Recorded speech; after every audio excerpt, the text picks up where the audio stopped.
Here, How's your mom doing, by the way? she is doing much, much better. Here we go. Now we are live. Hello again, everybody. Say something, Arcane Realm.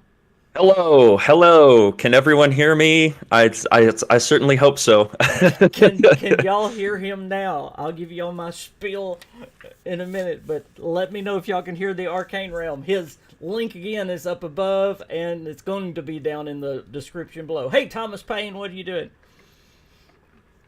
Y'all, let me know if you can hear Yeah, him. go ahead and type it out in chat, guys, if you can hear me. Yeah, we just want to make sure. Hey, Spartan, what's going on? Dale says he can hear. Okay, Arcane Realm, go ahead and introduce yourself and talk about your Okay. channel. Sorry about that, guys. Here we go. Okay, so yeah, we'll start from scratch. So I cover the kind of Arcane Studios corner of the Bethesda community. There's a lot of content creators who cover Starfield and Elder Scrolls and Fallout and BGS, and I focus primarily on Arcane and their games. So Dishonored, Prey, Deathloop is the most recent release, and that obviously is the one that I've spent the bulk of my time making video content on. And then whenever they decide to give us a release date, Redfall next year is going to be the next big one that I focus on. So, Awesome. So if y'all love Bethesda and especially Arcane games, I love Arcane games. I love Prey, one of my very favorites, of course. awesome game. And then Dishonored games, they're great. We're going to talk about Dishonored in a little while. We're going to talk about Redfall in a little while as well. But love those games. But if you like Bethesda games, another great YouTuber, his link is up there at the top of the chat. Please go help him out and subscribe today. And again, if you're watching this later on after the live broadcast, his link will be down in the description below. So again, sorry for the technical difficulties. As my father used to say, there was a short between the microphone and the computer, and that short was me. That was the short, that was the problem right there. Today we've got a lot to talk about, so let's jump right into it. DeMarco Dude is still mad that there's no face cam. Yeah, that's sorry, man. No It's- face it's- reveal today. No face. No reveal. face reveal from me. I pride myself on my anonymity on the internet. I'm gonna keep it that way for a while. Not ruling out face reveal in the future though. So we'll see what happens. U.S. Spartan says he can hear us 5x5. I like that. That's cool. Okay, awesome. We are going to talk about the Xbox Bethesda Showcase. We're going to talk about it a little bit different than we had before. In fact, I've got a special rumor / confirmation today on Obsidian, a brand new game from the developer of Fallout New Vegas. We're going to talk about that. As I said, we're going to talk about Redfall because we have an expert here on Arcane. So we're going to talk about that more than we ever have on the KingCast. We're going to talk about a special story today about a guy that I want y'all to follow, by the way, on Reddit, who is promised to buy a new Bethesda game, new copies of a game, until they remake this game, or make the sequel of the game, excuse me. We're going to cover that one. It's really neat. I can't wait to get to that story. We are going to cover the new Fallout stuff, Fallout 76 stuff that is coming. The new update is coming June 14th. We're going to cover that. New events, all kinds of new stuff, new seasons, so that's cool. And then we got something very special. A new study came out about the benefits of video games. So stick around till the end. I think you will enjoy that. I hope we can get to all that content. And we've got some more news stuck in the creases there if we have time. By the way, right now is script surplus in Fallout 76. If you want to, you can go turn in all that legendary stuff. Ulysses the Pagan, thank you so much for the super chat. It says, seems you're getting famous. I read an article in GameSpot that cited you as a source with your speculation on Starfield, pushback, and Tez release. Hey, there you go. Yeah, I got several articles about the KingCast lately. That's very, very, very neat. So, Making your way up the chain of command. Yeah, you better watch what you say, Arcane Realm. You've got news people listening to the Kingcast. They're actually, Oh boy. yeah. Oh boy. So they may quote you on what you say, because we're going to be Oh talking about the showcase coming up. God, I hope not. Well, let's jump into the showcase, and I'm gonna start with Redfall. This is an Arcane game. We have gotten the trailer of it before. Now, remember, it has been delayed, and I'm gonna let the Arcane Realm tell you about that. But it's a co-op vampire shooter, and all I know about it so far is basically they've showed 4 playable characters that have differing abilities. And with that, I'm going to throw it over to the Arcane Realm. What more do we need to know about this game, Redfall, that's coming from Arcane Studios? That is a very good question. So, I mean, I'm not gonna claim to be an expert necessarily, but I do feel like I am pretty well equipped to talk about it. So, a while back, so right around the time I think Deathloop came out, this was about September or October of 2021. There was this leak on Reddit, I believe, and it was either an alpha or a pre-alpha build of Redfall. Gameplay footage, screenshots, like user interface, the works. Like everything was leaked, and the response was very mixed to the whole thing. I declined to cover it at the time because I felt like many other people did, that it was not an accurate representation of what the game was actually going to be because the build was so early. But just out of curiosity, I did see those, and the route that it looks like they're taking is Arcane is kind of going to be putting their own spin on the looter shooter genre with Redfall. Almost like a Borderlands type gameplay yeah, loop. very similar to Borderlands, like open world, 4-player, drop in, drop out co-op. Supposedly, you can play through the whole thing solo. I don't know how exactly that's gonna work. Was this the leak that showed possibly even up to 6 characters? Was that the leak? I believe so, yeah. I remembered reading or seeing something that the 4 characters that they showed us in the reveal trailer was just like the tip of the iceberg, so to speak, that there could potentially be more. But yeah, I think just from like a fan perspective, obviously I'm going to be playing that game day one because I'm a diehard Arcane Studios fan, but also just in general, I think the idea of Arcane tackling a genre that is, in my opinion, as oversaturated as the looter shooter genre is, I've got some thoughts about that. So it's kind of close to Left 4 Dead too. It kind of gives me that kind of vibes. The Left 4 Dead game. Does it have? Yeah, I think so too. Yeah. Also, in that leak, and I'm not big on leaks either. I don't. The only time I even talk about them is here on the Kingcast. I don't make videos on them or anything. It's possible third person. I don't know if it is first person and third person. Do you know about that? I'm almost positive it's going to be another first person game. Arcane generally has made their games like from the first person perspective. But I mean, who knows? They might surprise us. There could be a third person thing there. And the open world, they almost, in that leak anyway, they said it was going to be like multiple districts that were open. So it's almost like Obsidian did. And why can I not ever remember that game? Their last game. Outer Worlds. Outer Worlds, yeah, where you have different open pockets. Yeah, I imagine it's going to be very similar to the things that they've done in the past. So, you look at the levels in a game like Dishonored 2, for example, which they are like tightly constructed, very linear levels. You go from point A to point B, but the way you go about getting there can be different, and it's like this giant sandbox environment that you can just kind of play around in. So I don't know if the open world in Redfall is going to be like one single just connected space, like, for example, like Skyrim, like a single connected space, or if it's just going to be split into smaller sandbox areas. I truly don't know. I hope it's the former, because that has me very intrigued. Arcane has always been very heavy on like very good level design. I mean, just Absolutely. go and play like Clockwork Mansion or Cracking the Slab in Dishonored 2, and you'll see exactly what I'm talking about. Or even the space station in Prey, like Gosh, well built, just so well built and I'm fully realized. And I've so, got to say it again. If you haven't played Prey, go play it. I promote that game here all the time, and I know almost nobody's played it because it was so underplayed for how it's a masterpiece. That game is awesome.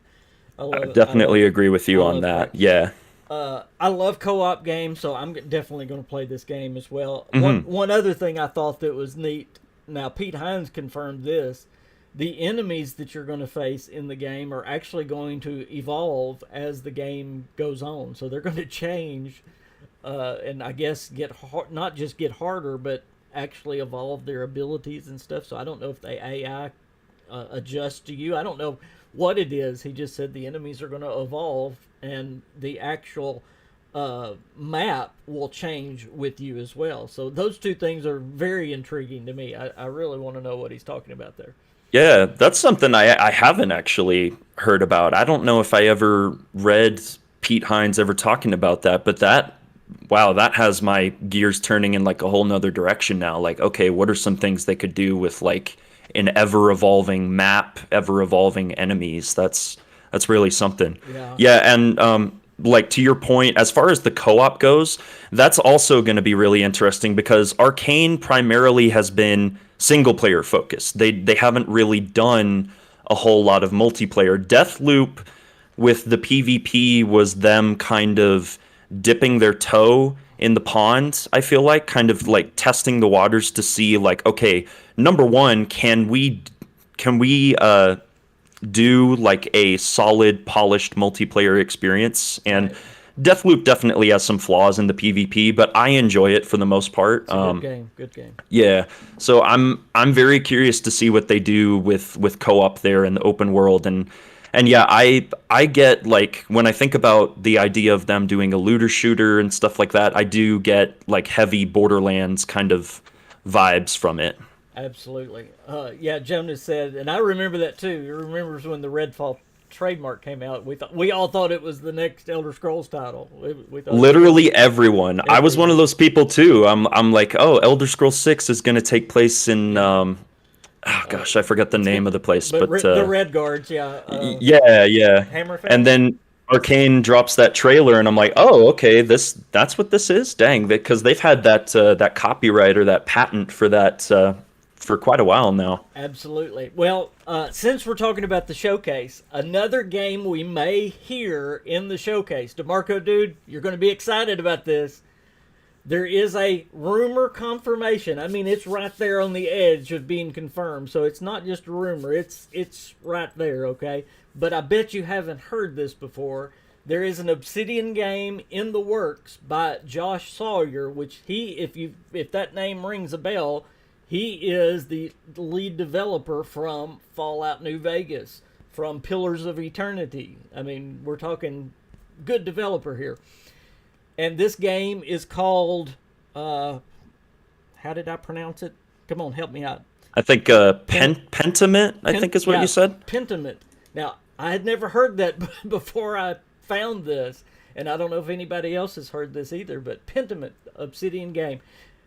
And boy, they've got a lot going. They've got the Avowed game going. They've got things for Grounded going, and They're then busy. They're yeah, busy. They've got like one of the most crowded upcoming schedules that I've seen in a while. You got Outer Worlds 2, Avowed. I think everybody just kind of collectively agrees that I think Avowed is going to be the next one that they release. And then yeah, they've got the Grounded, which is like kind of live service. yep. And then yeah, this Pentiment one with Josh Sawyer attached to it.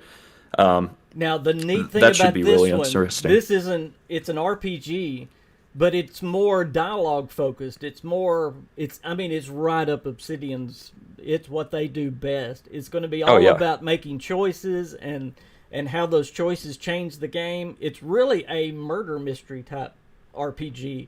So it's, I mean, there is some weapon play and that stuff in it, but it's more focused on the decisions you make and how that changes the game. And again, that's what Obsidian does great.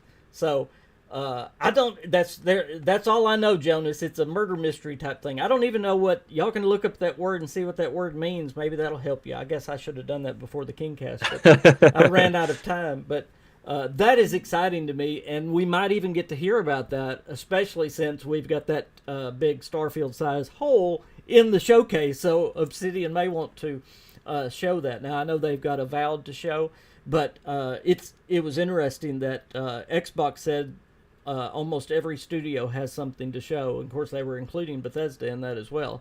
So very interesting. We're going to have a big showcase even without Starfield, but I think Starfield will still be shown in the showcase. Oh yeah, 100%. There's no doubt in my mind that we're going to see Starfield there. I think Starfield has been the big one ever since the delay news came out. I think we just haven't seen enough from Redfall to really get like fully invested in that. But with Bethesda Game Studios and their pedigree, everybody's invested. Everybody's hyped for Starfield. So even despite the delay to next year, there's no doubt in my mind that we're going to be seeing like some proper gameplay footage from them.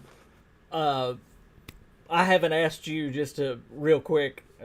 We've talked about this on the Kingcast extensively though, but so I won't stay on it long. Do you think they will get Starfield out this spring? Will we get the 3/3/23, or do you think it'll take even longer? That is a really good question.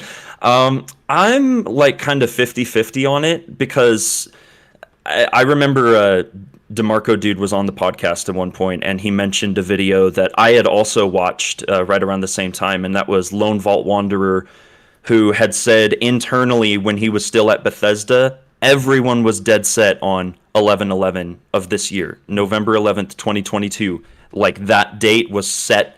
It was etched in stone by Todd Howard himself. Like that date was never going to change. It was an immovable object. And so I was also kind of taken aback. Like the Redfall delay, I completely anticipated that because we just hadn't seen enough of it. But Starfield caught me off guard just as much as it did everybody else. So as far as like when I think it'll be showing up, I think there's like, I'm 50-50 on it. I think there's a solid chance that it could arrive as early as March. I think latest it would be arriving would be maybe like August or September. I don't know if I buy the idea that they are going to delay it by another full year, because they have to know how much demand there is for this game. Like so that's just kind of my thought on that. Absolutely. The Perfect Heretic says that he read somewhere that Sawyer's game, that Pentiment, is set in the Renaissance era. That's interesting. So. Oh, okay. Yeah. So a murder mystery in the Renaissance era. That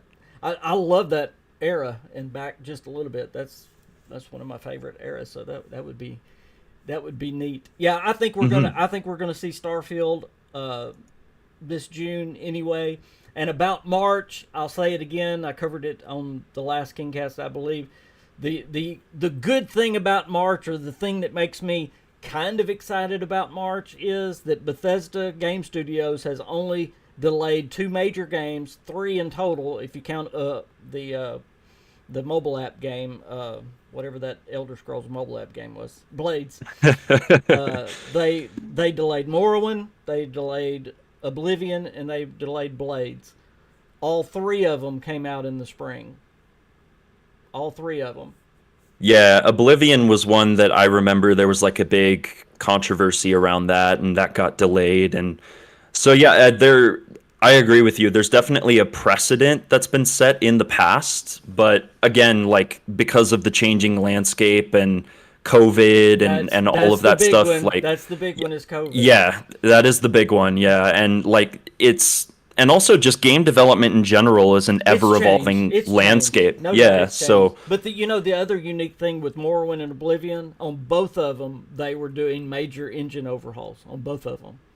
So that was something else that is similar to Starfield.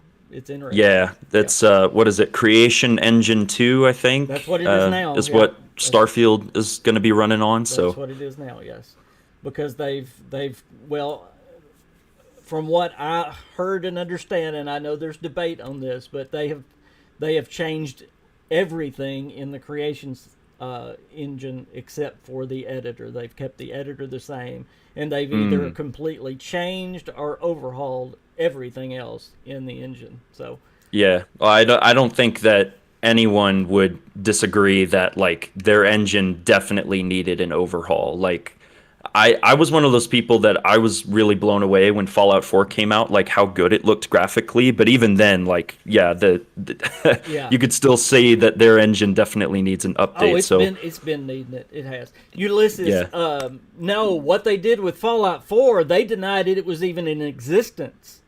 They didn't say it was off a year. Somebody said something about the next Fallout, and it was like we're talking about right before E3, and Pete Hines came out and said there is no Fallout. There is no Fallout in the world. I mean, they literally lied, and it was like a week to 2 weeks later that website popped up with the standby. So I mean, they already knew what they were doing. So. And I don't hold it against him that he lied. I mean, he was doing it to, surprise us. But yeah, they came right out and said, nope, there is no Fallout in development. No.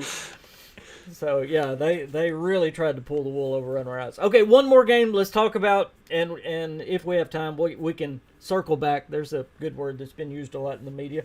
A new Dishonored game, since we're talking Arcane.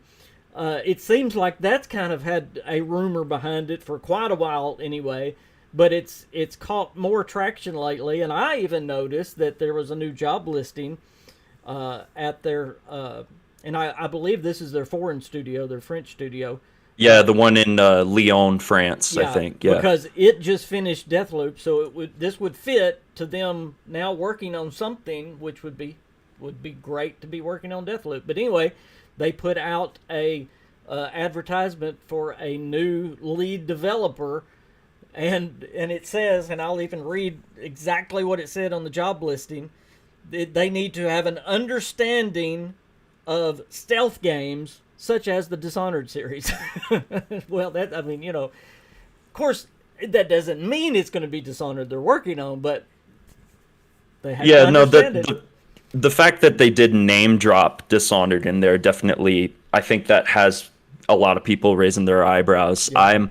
I'm very conflicted. Like I obviously I want Dishonored 3 so badly. Like I want that game more than anything else. Like any other games that have already been announced or that are in development. Like I just really wanted Dishonored 3, man. So gosh, if they actually have like started working on it, or if they've been working on it for a while now, that would be absolutely incredible. Now that's like my emotional, like, oh man, I'm so excited, like part of my brain. My rational side is thinking, okay, what's probably more likely that's happening is I feel personally one of two things. They're either working on a brand new IP to kind of like spread their legs a little bit, just like they did with Deathloop, which I mean, Deathloop, it did borrow heavily from a lot of Dishonored's gameplay and mechanics, but it is, for the most part, a very standalone product. So I imagine that they're probably heading in that direction again. They want to be able to spread their wings and kind of try out some different things. Yeah, there's actually, and I can't name it right now, but there's a DLC in Prey that actually does the Deathloop thing. Yeah, Prey Mooncrash. There you go, Mooncrash. I think that's probably where they got the idea for Deathloop, or they were already doing Deathloop and said, "Oh, we can do that in the DLC." But yeah, it's a lot like it. Yeah, their stories, like, it's been interesting to hear Dinga Bakaba, he's the creative director on Deathloop, and he's also, I think, now the studio head of the Lyon, France division. He said they had been starting Deathloop adjacent to when Mooncrash was being developed, And apparently they didn't take any sort of inspiration from Moon Crash, even though Really? like the Austin, Texas team was working on it at the exact same time. Wow. They were completely developed independently of each other. And Dinga has gone on record and said this a couple of different times. And so that's why, like, you know, I love Deathloop, but I definitely understand the criticisms of the game. A lot of people looked at it when it came out and said, why didn't you borrow this from Moon Crash? That came out like a couple of years ago. And yeah, well, it just goes to show, like, we don't know everything there is to know about, like, the development process. I just thought that was a really interesting story. I'm like, oh wow, that's cool. Well, see, I'm going to take your emotions out of it. To me, it looks rational for them to be working on Deathloop. You know, because the last things, it seems like it's after Deathloop. You know, that was a new IP that now they should go back to what the fans really want. It just seems like it to me. Yeah, like a good time. And again, like I really hope so. I think about certain things, like, so there was the thing with Bethesda had come out publicly and said, I think when Dishonored 2 came out, is like, oh, it kind of fell short of our expectations. So Arcane's games have always been very, very niche. They're only really played by a very certain group of people. That's why they don't have that same widespread appeal. Can I interrupt you for just a minute? I hate to say this, but all Bethesda Softworks games are like that. You cannot name a Bethesda Softworks company other than maybe id with Doom, maybe. Yeah, that has like success. That has success like BGS. None of them.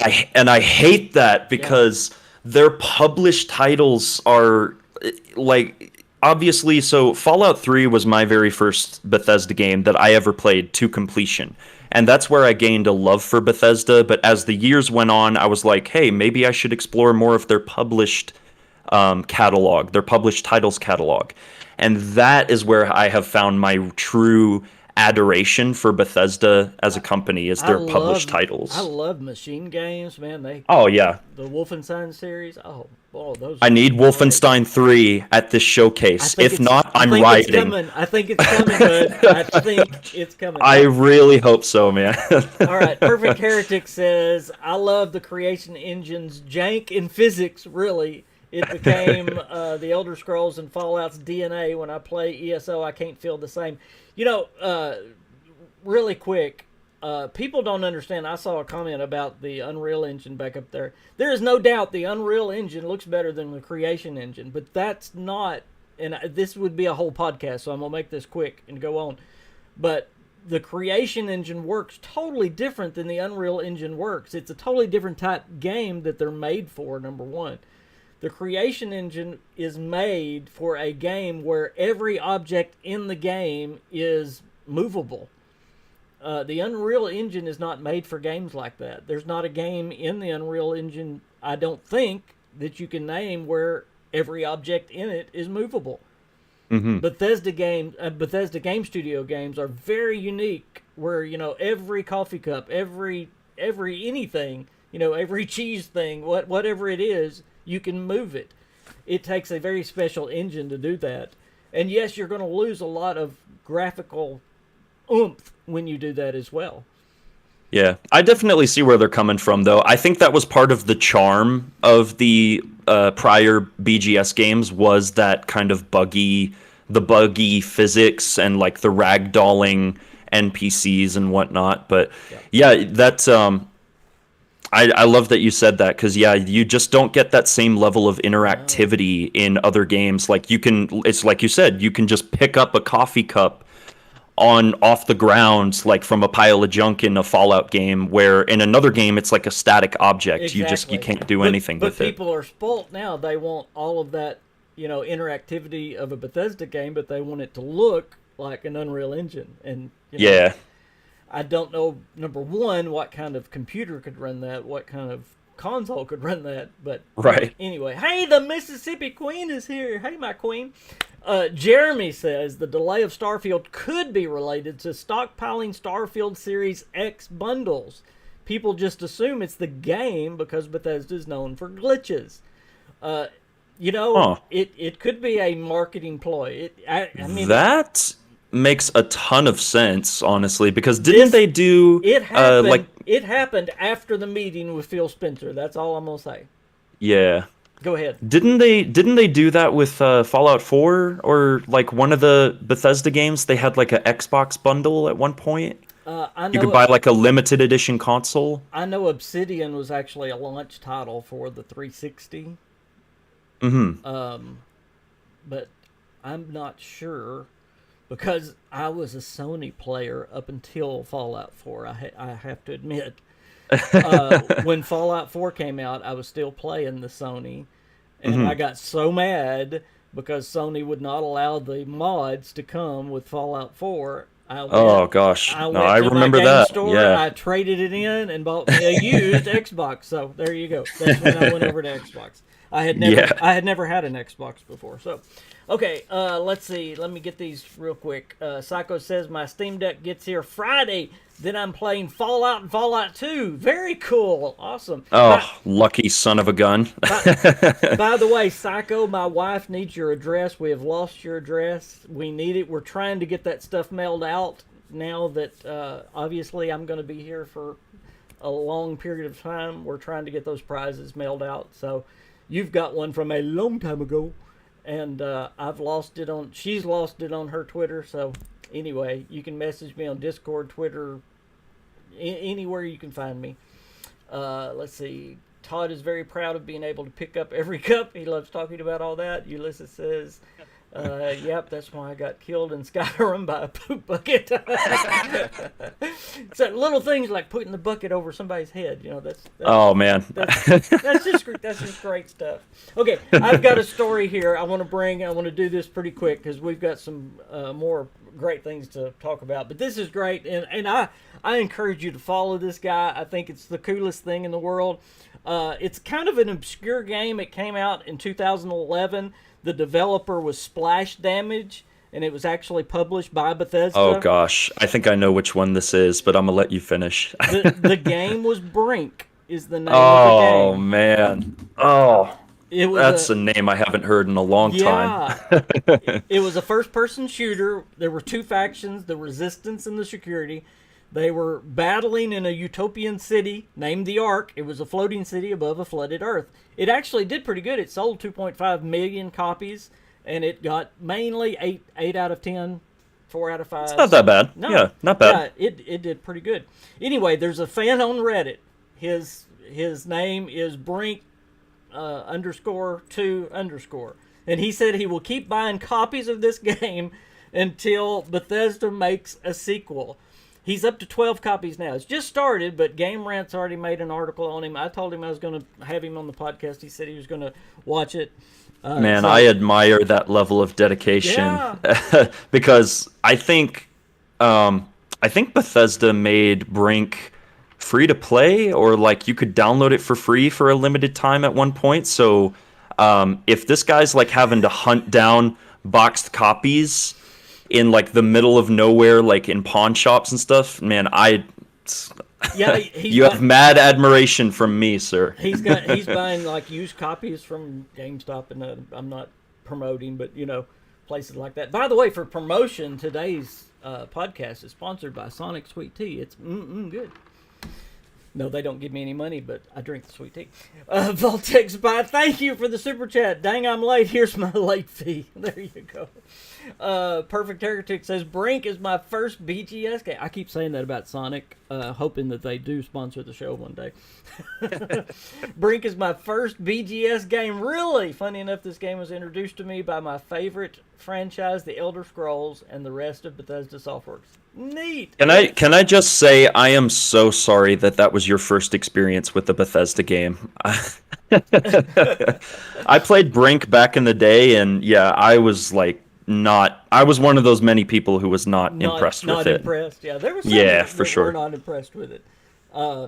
Is it worthy of a sequel though? Now that things have changed and developed, and I'm gonna be the odd man out here. I'm gonna say yes because or you know a what? reboot, maybe And the reason I say that yes, Brink should get a sequel is because Rage got a sequel. Yeah. Literally no one was asking for a sequel to Rage. Maybe like five or six people, but I did love the first Rage. I'm sorry. I'm one of the few that loved the it's first Rage. yeah, it was decent. I thought it was good, but it was Not, definitely that like it was not Fallout good, but I enjoyed yeah, it. no, it was like cult classic status, you know. So when they were like, "Hey, Walmart Canada just leaked Rage 2," and I was like,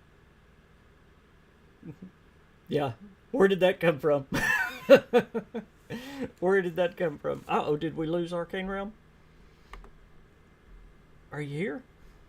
"Oh yeah, can you hear me?" Yeah, okay, there you are. Okay, good. Oh, okay, yeah, sorry, I think I cut out there. So There yeah, you go. We got you. so I played the first Rage. I thought it was okay. I felt the same way about Rage 2, but man, just that id Software gunplay is unmatched. That's like chef's kiss, especially in Rage 2. I really enjoyed I that. enjoyed So Rage 2 as well, yeah. so you I know if hated it didn't they do well. yeah, if they have a studio internally that they feel like would be a good fit for Brink and they want to like take a risk and make a sequel, I say go for it because like I mean say what you will about Rage 2 or how that was received when it came out, but like I applaud Bethesda for taking a chance there. They're like, you know what? We're gonna make a sequel to this game that's a cult classic that not a whole lot of people played. Like you don't see a whole lot of publishers do that these No, days. They no. don't take risks anymore. Well, Prey was a risk. I mean, that was kind of a total reboot. It wasn't even Oh yeah, like the first Prey, absolutely. but Oni says not BGS. No, not BGS. Not BGS at all. Okay, what everybody's probably waiting on, or some people are waiting on, really, I keep saying really quick. Not really quick. We're going to take our time. We're here to have fun and take our time. So anyway, if y'all want to follow Brink _2_ I will also leave that link down in the description of this video after it's posted. So good on you, Brink 2. Keep going. Fallout 76 is getting an update June 14th. That's right around the corner as well. That'll be right after the showcase, of course. That's going to be June the 12th. The update is going to have season number 9 in it. By the way, season number 9 is called Heart of Steel, Dread Island. And if you want to, there is an hour-long drama about a Dread Island tale. So you can learn all about what the scoreboard's all about. All those pictures on it. If you want to. If you've got time. It's also on Raider Radio on the game. So it's kind of neat they put all that work into it. I've actually listened to some of the dramas, and they're kind of neat. That's cool that they do that. They kind Yeah. of like just kind of like advertising. Just hey, we're gonna do this classic '50s radio drama, just perfect for the Fallout setting. It is. It is. Also, right now, you can go in the PTS. Again, that's open to anybody that has a computer. And you can, if you do the pit, you can get a pendant. I don't know if you've gotten a PTS pendant before, but each of the pendants are different, and they're kind of cool. I've gotten Mothman ones, World ones, all kinds of different ones. But they're going to have a special pit pendant that you can put up in your camp in the normal game. So go in. Just gives you more incentives to go into the PTS and give them a little help there. Also, next weekend, before we talk about the update that's coming, June the 2nd through the 6th, the Treasure Hunters are back. Probably don't have any new rewards, but they're coming back. In this update, a few things that I want to go over.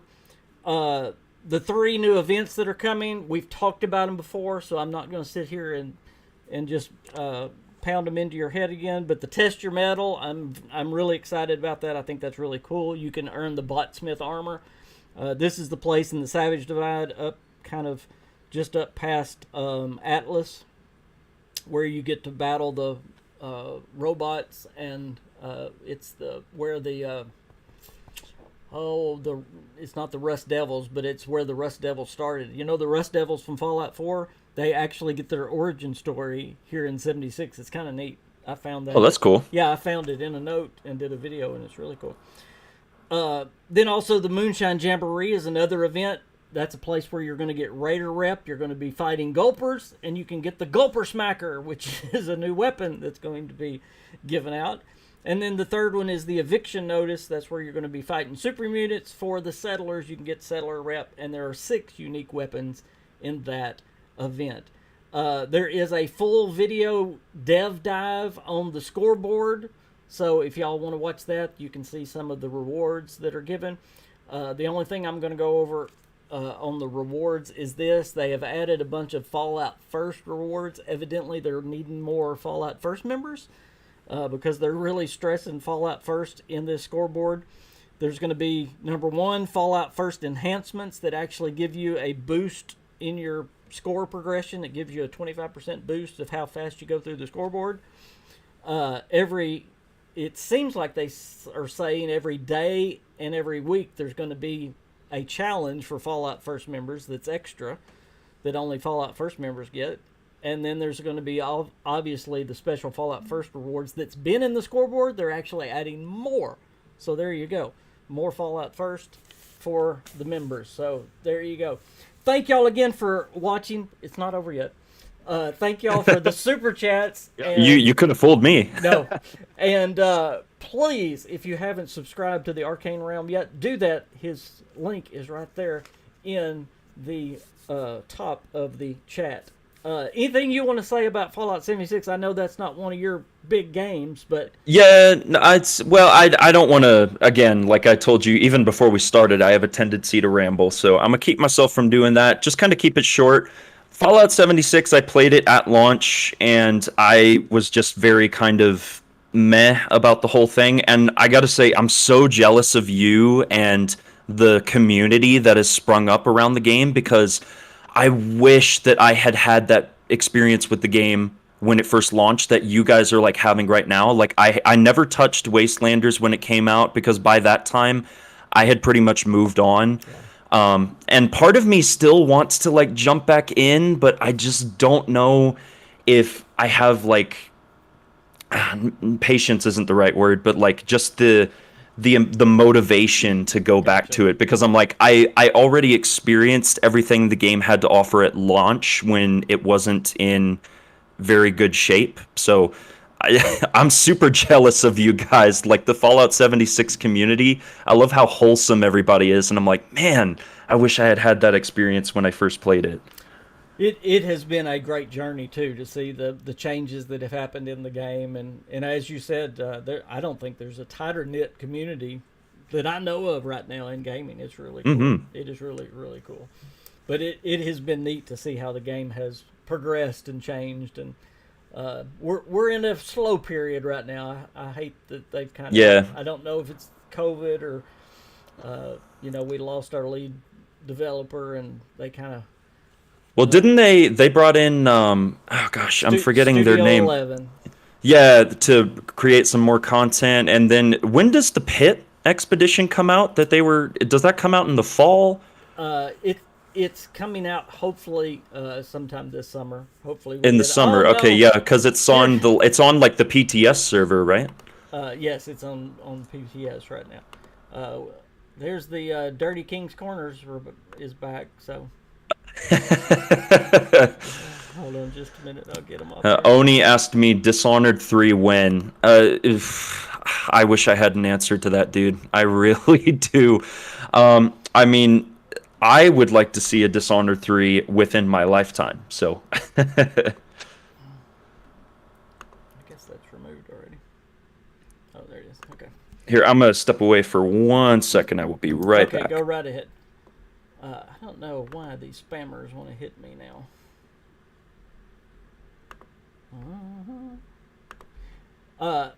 The last part of the podcast, I want to cover something really neat, and I'm gonna try to do this as delicately as I can. But during times like this, and y'all know the terrible things that have gone on in our country right now, and they are horrible and sad and terrible. But it seems like people want to beat up on video games.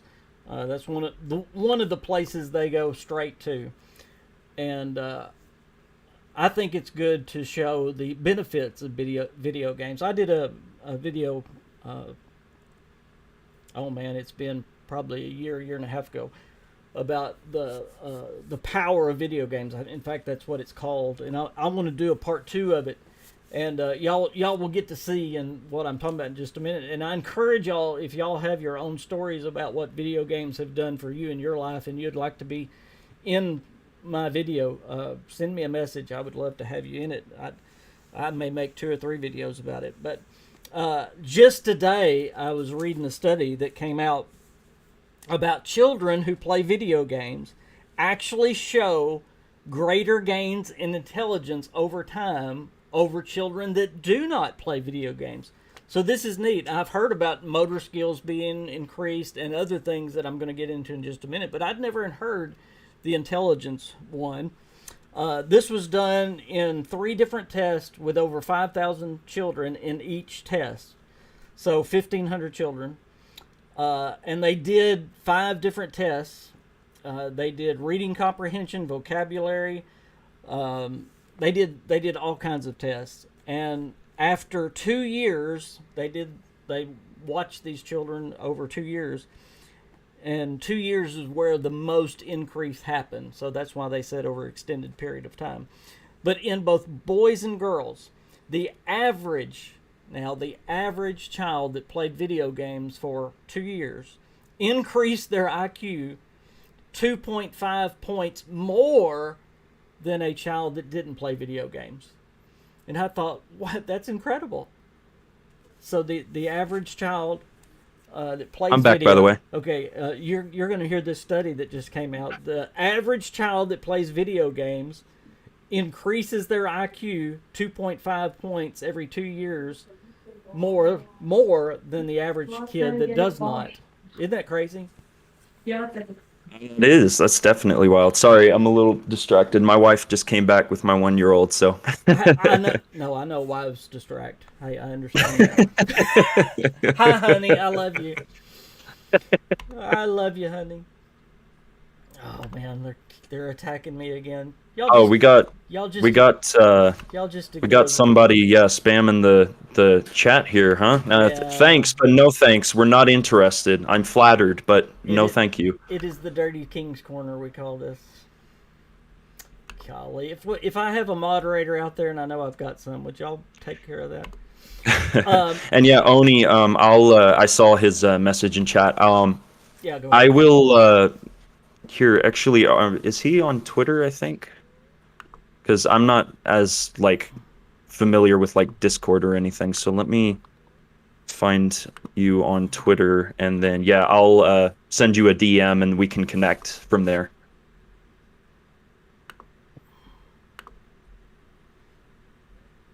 Okay. Sorry, didn't mean to interrupt you or cut you off. So you were talking about the study? Yeah, that basically their intelligence grew over 2 years. Their IQ increased over children that didn't play video games. But there's so many things that video games do, and the video that I brought out, one thing that I can tell you by experience, I have lupus, and a lot of y'all know that that's the whole reason that I actually do a channel and everything else, and the reason I got so involved with Bethesda games and everything is because I got lupus and was actually homebound for 12 years. But my doctor actually told me, I was on all kinds of pain meds and everything else, and it just nothing was relieving the pain enough. And he finally said, "Do you like video games?" And I thought, well, yeah, duh, who doesn't? And he said, well, try video games. And I said, what? And he said, yeah, they will actually help the pain. And they actually do more than a pain pill. They literally do more than a pain pill. That's wild. The Russian chicks don't play video games. Oh, God.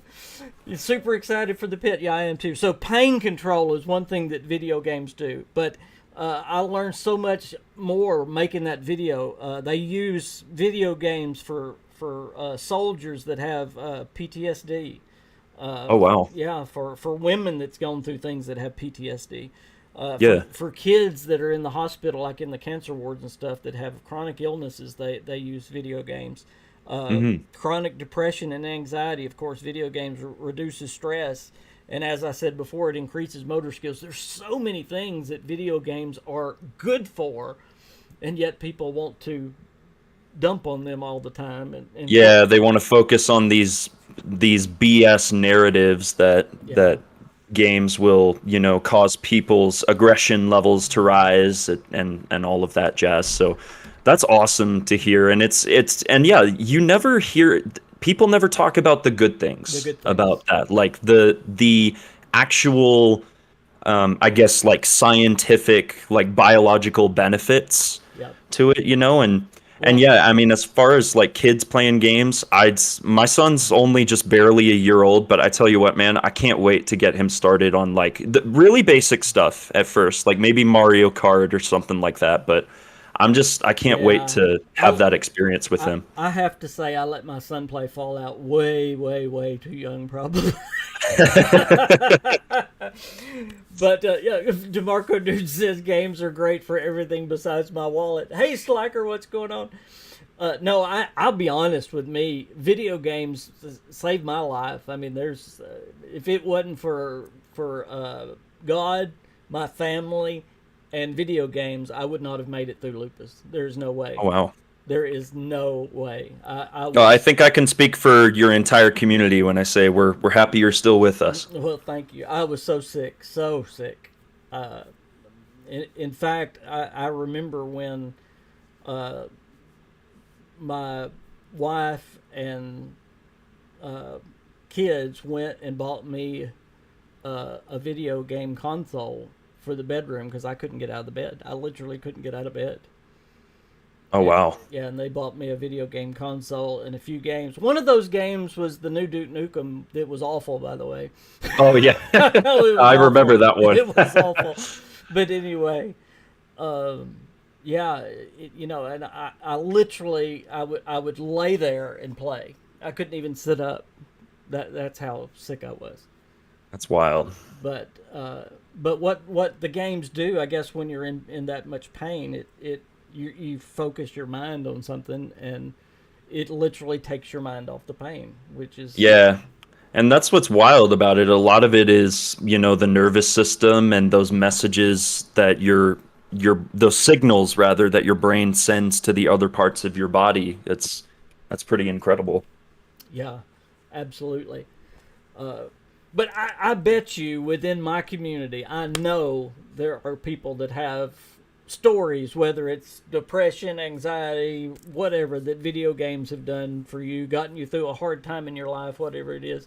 If you feel comfortable sharing that and want to message me, you may even say, hey, this is what happened, but I don't want my name used. That's fine. I would love to use your story in a video. And if you want to see how I did it, like I said, I did it in the first video. I used about three or four different people in it that had given me messages. A bunch of people messaged me, but it's called The Power of Video Games. Y'all see it. That's my part 1. I'm going to make a part 2. I've just felt led to do that again because, yeah. 2-hour KingCast win. I've been having a lot of people say it needs to be longer, but then once I post it, I'll inevitably have somebody in the comments go, an hour long, I'm not watching that. Too long. Oh man, no, I did my first episode of like my own podcast not that long ago with my best friend, and we talked for going on an hour 45 minutes, 2 hours, and he was like, you should chop that up, and I'm like, nah, I'm gonna post the whole thing, and I did. And oh man, I'm just glad anybody even watched that. Thomas said, I had this experience with my boy. He's 21 now. It was Tiger's Honey Hut on PlayStation 1. Hey, there's another thing. If you are a parent, this is a wonderful way to bond with your children. I can speak as a father with both sons and daughters.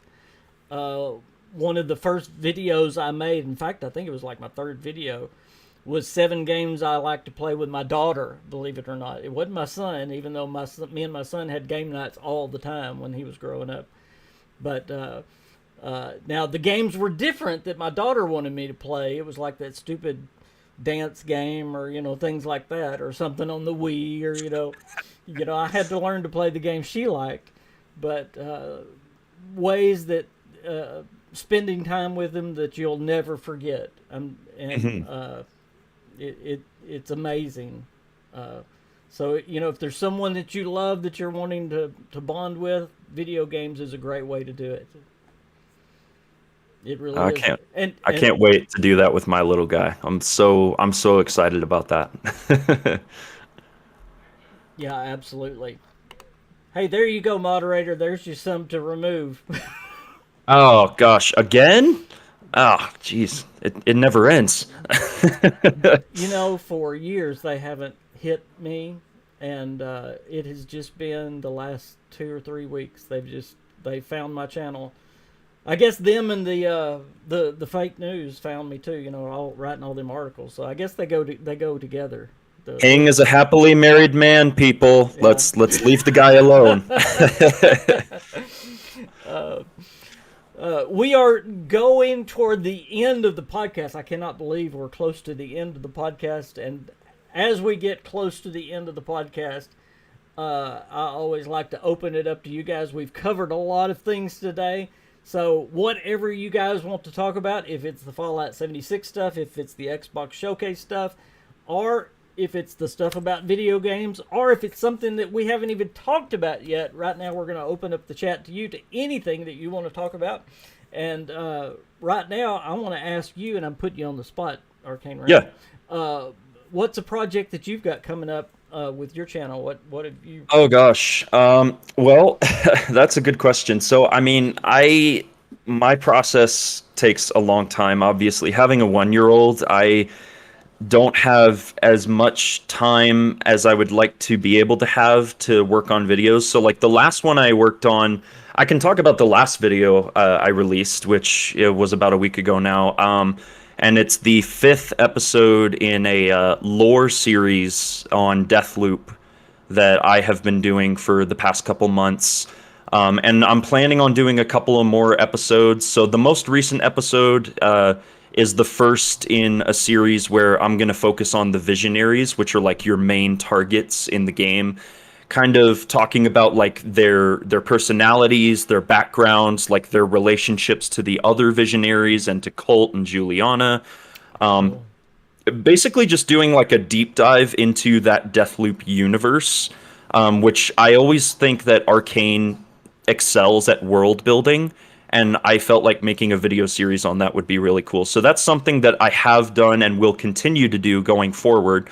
As far as some other projects, I want to try and, without being too specific, do a Redfall video ahead of the showcase. Just kind of like what I'm hoping to see and some reasons why I'm excited about the game just in general. And then, depending on if we actually see them show Redfall gameplay, please show us Redfall gameplay, please. It's been a year, then you guys. can get busy, right? Yes. Then I'm going to be super busy. But number one, please, Bethesda, Microsoft, just show us the game. It's been a year. We need to see the game. Anyway, if we do see it at this showcase, I want to do like analyses videos and talk about like, okay, now that we've actually seen the game, here are some things that I think you should know, or here are some reasons why I think that people should be excited about it. Don't you think we'll get at least a trailer with some gameplay? I think we're gonna, at bare minimum, they're gonna give us another trailer. I really want them to do like a 9 or 10 minute like gameplay walkthrough, I'm not something that's like super extensive, but just something like one of those like classic E3 demos when they would demo their games on the E3 stage. Something like that is what I want to see for Redfall, basically, because I know that they're gonna devote most of their time to Starfield. But when they only have 90 minutes, and Phil Spencer saying every studio has something to show, I know most of them are just quick little trailers, but that's a lot. And yeah, that's a quick time. I mean, you've seen how quick an hour goes. Oh yeah, absolutely. DeMarco was asking, I think he's talking about, there's a rumor that was going around that they're going to do upgraded versions of PS5 and the Xbox this year or next year, which I remembered reading about that. I think it's going to be the same thing like they did with the PlayStation 4 and the Xbox One generation. They released like a slightly upgraded version of that console. So for PS4, it was the PS4 Pro, and then for Xbox One, it was Xbox One X. And I think the rumor that's floating around right now is that there's going to be similar, like slightly upgraded versions of the new gen consoles, which I hope that's true because I still, for the life of me, cannot get a hold of either one of those consoles, So PlayStation 5 or Xbox right now. It's impossible. They're actually upgrading the Xbox X. I Not the believe S, so. The X. Oh my I gosh. believe so. It might be the S. I don't know for sure with that. I do know that like for obviously Sony only has the PlayStation 5, so they're Right. going to be doing like supposedly a PS5 Pro. I hope they do that because, you know, maybe then that would mean there's more availability for the older consoles or something. I just want there to be more availability because those consoles have been out since what, fall 2020? Yeah. And so we're going on 2 years now, and most people still can't even get their hands on a PS5 or a Series X. So No, everywhere I go, they have the S, but you can't find the X. You can't. exactly, yeah, the S is more readily available because I guess that one's just not as popular, or maybe it's just more or easier to produce or something like that. I guess so. It's the smaller one, right? It's the one with less. The tinier one with the difference is that one doesn't have a disk drive. It's like all digital, so you Oh. download all your games from the Xbox store, and the Series X has a higher price tag, but that one has a disk drive on it. So Interesting. yeah. See, Also, I didn't know that. Wow. blame Lewis. I hope I'm saying that right. Appreciate that, man. Thanks for subbing to the channel. Yes. Got my 1-year-old off in the corner staring me down. What's going on, buddy? If y'all have not subscribed to the Arcane Realm, please do that.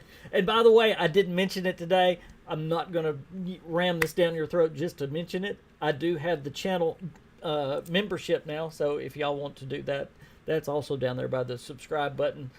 Give this man your money. money, please. No, several had asked for it. So, and I know several have already joined. But we are going to have some members only stuff, some members only podcasts and live streams, and some other things coming up. So, if you'd like to become a member and help me and poor little Miss Queen out, you can do that way. Well, man, there is so much to be excited for, even with the delay of Starfield and everything. And talking about the update of the Xbox and the PlayStation, that might go into what Jeremy was talking about with the bundle of the Starfield. I would love to see an Xbox Starfield bundle. Man, They always do that for like anytime they have like a flagship title coming out, like a Halo or a Gears of War. Yeah. Like me, for example, I have the collector's edition Gears 5 console that they released when that game came out. It's got like this cool logo and like a icy frost design on it. See, So I would be so conflicted. I desperately need a new computer this summer for my channel. And of course I need it to run Starfield because I play on PC. But if they actually come out, if they say, we're coming out with a new Starfield Xbox bundle, I would be like, oh, and I could there's no way I could afford both. But, right. but, man. Hey, Vampire Sage also subscribed to the Arcane Realm. We're all right. Oh, appreciate it, Vampire Sage. Thank you. And Jonas, appreciate you as well, man. Awesome.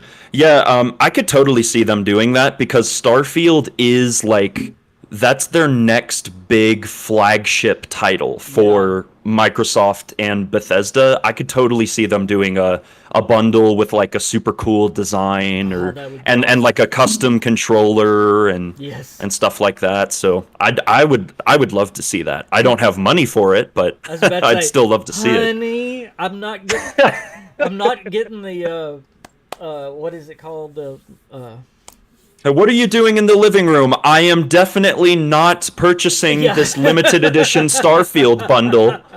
But I'm actually not getting the watch and all that. What's that called when you? Gosh, I went blank. My lupus kicked in. You know, I bought the. I did. My wife did get me the helmet and all that with Fallout 76. That was so. Oh, that's cool. But I'm not getting the watch and stuff because we can't. Like I said, I can't afford that with getting the computer. But Yeah.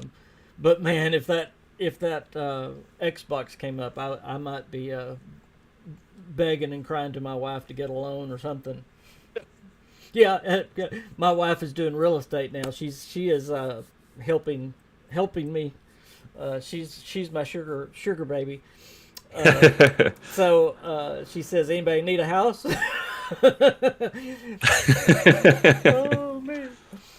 Well, I can't wait for the showcase. I think it's going to be a good one.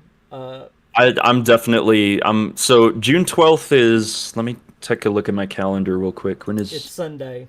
Okay, that's a Sunday, so okay. Yes. I may or may not be working that day, just depending on my job schedule, but I'm very excited for it as well. I'm curious to see. I mean, there are certain things that we know are going to be there. I'm more curious to see like some of the things that we don't know about Yeah. just yet, because The Wolfenstein 3s, the oh God, please, yeah, please. yeah. And even getting into the Xbox stuff, Fable 4, there's some, Hmm. things that and like this Obsidian game, I don't, this one is in the works. I don't know if it's going to be announced yet, the Dishonored 3, it's in the works, or yeah, Dishonored 3. I wonder if they're going to call it Dishonored 3 or Dishonored something else. I was going to ask you that I when we were talking about it. I feel like Dishonored 3, or maybe they will call it something else. I mean that's a huge, really super in-depth discussion that I could have about that. But I feel like because of the way the last games, Dishonored 2 and then Death of the Outsider, the way that those ended, they would have to move it further in the timeline chronologically. Like I'm talking like couple hundred years. So we wouldn't be playing as Corvo or any of the or Emily or any of those characters, like distance themselves from the original games, but also kind of keep it in the same universe, with you get the tattoo on the back of your hand and you use the powers and whatnot. Like Right. and I made a video about the possibility that Deathloop is actually it takes place within the Dishonored universe. Really? There's a lot of hints and context clues that seem to suggest that it takes place in the same universe, but further in the timeline. So Dishonored Like way takes in the place future. roughly. Yeah, Dishonored is like 1800s roughly, because of the steampunk, like industrial revolution kind of stuff. And then Deathloop still takes place in that universe, but it's the equivalent to our real world, like 60s, 1960s, 1970s. So Neat. that's a whole nother discussion. I have a video on it. If anyone's interested in Well, that, you can yeah, check that out. So I'm accidentally gonna look at that because I knew it had a lot of Easter eggs type stuff, but I didn't know it was actually pointing to that. That's neat. That is. yeah, there's a lot of cool stuff in there, and I mean that's just like that. It doesn't even cover like the surface level stuff, like the fact that you're still using powers, you can still use stealth, and all of the powers are almost all carried over from the Dishonored games. Like Yeah, yeah. the teleport in Deathloop is like near identical. That's like super surface level, but it goes way deeper than that. So Real quick before we get off, we know that Deathloop is about to get out of its PlayStation only exclusive, so yeah. it's about to come to Xbox. Hmm. What I figure, and I meant to ask you this when we were talking about it, what I Yeah. figure and what I've reported here on the Kingcast is that, and they haven't announced this or said anything. There's been Hmm. little hints, but I expect them to do a major DLC when it's released on Xbox Game Pass. Absolutely. 100% I agree with you. Like they've pretty much ever since the first Dishonored game, they've done DLC for each of their major games, Do you think we'll see that at the showcase? uh Maybe I don't know. I feel like it wouldn't be I mean, I feel like on a big stage like that, you need something really meaty and substantial to show. it's according to how meaty the. I mean, if it's a DLC the size of Death of the Outsider, I mean, I'd that. well then yeah, if it's like a full blown like expansion size DLC, then yeah, we could probably see that. But Yeah. I think the thing that I'm more excited about is just the idea that Xbox players are going to get their hands on the game now because when Deathloop came out, rave reviews, like 10 out of 10s across the board. I don't necessarily agree with all of those reviews. I love the game. I think it's a 9 out of 10 at best. I don't think it's a 10 out of 10 perfect, but I am really excited about the fact that more people are going to get to play it, and on Game Pass, if you have a Game Pass subscription, you're going to be exposed to that. And also that opens up like, hey, I really enjoyed Deathloop. Maybe I'll check out some of Arcane's previous games, and then more people will play Prey, more people will play Pray. Dishonored. You've got Yes, to try play, Pray. people, for God's sake, play it. Um, and they'll play Dishonored, and so they'll play all of their other games, and so Arcane's popularity is only going to rise. So by the time we get to Redfall, they're going to be like, oh, okay, these are the same people who did Dishonored, Deathloop. You know, they're going to get more attention. That's my hope, anyway. So That will be great. Well, do you have anything left to tell the folks? We are out of time. I can't believe we're out of time. yeah, no. Just one last thing I want to say. I Yeah. just really appreciate you bringing me on the podcast. I've been wanting to do this for a while, and this has been great. I'd love to, if you'd have me again. I'd love to have some different discussions in the future, and I hope everybody watching enjoyed. And if you thought any of my insight into any of our topics was interesting, or if you're just interested in like Arcane Studios games or Bethesda in general, I've got plenty of content on my channel to check out if you're at all interested. Absolutely. Again, if you're here during the live, his link is right there in the live chat. If you're watching past the live, it is going to be down in his link is down in the description below. So please go and subscribe to him and see all kinds of great content on Arcane Studios and other Bethesda games as well. Thank you so much for being here, and I will definitely have you back. You did a great job. Appreciate it, man. Thanks. I was super nervous going into it, but yeah, you were right. My shoulders have eased up. I'm like, okay, this is everything's cool. You got this. You got this. Well, I want to thank everyone else for watching today. Thank you for getting through our little technical difficulties at first. We got through that and had a great podcast. Thank you for spending a little bit of your Saturday with us. I hope you have a wonderful rest of your weekend.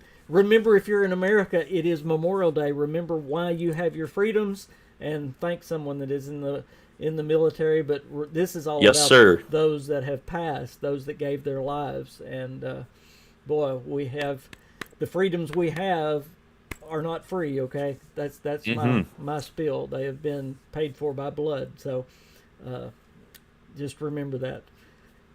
God bless you. I'll see you next time. Bye, guys.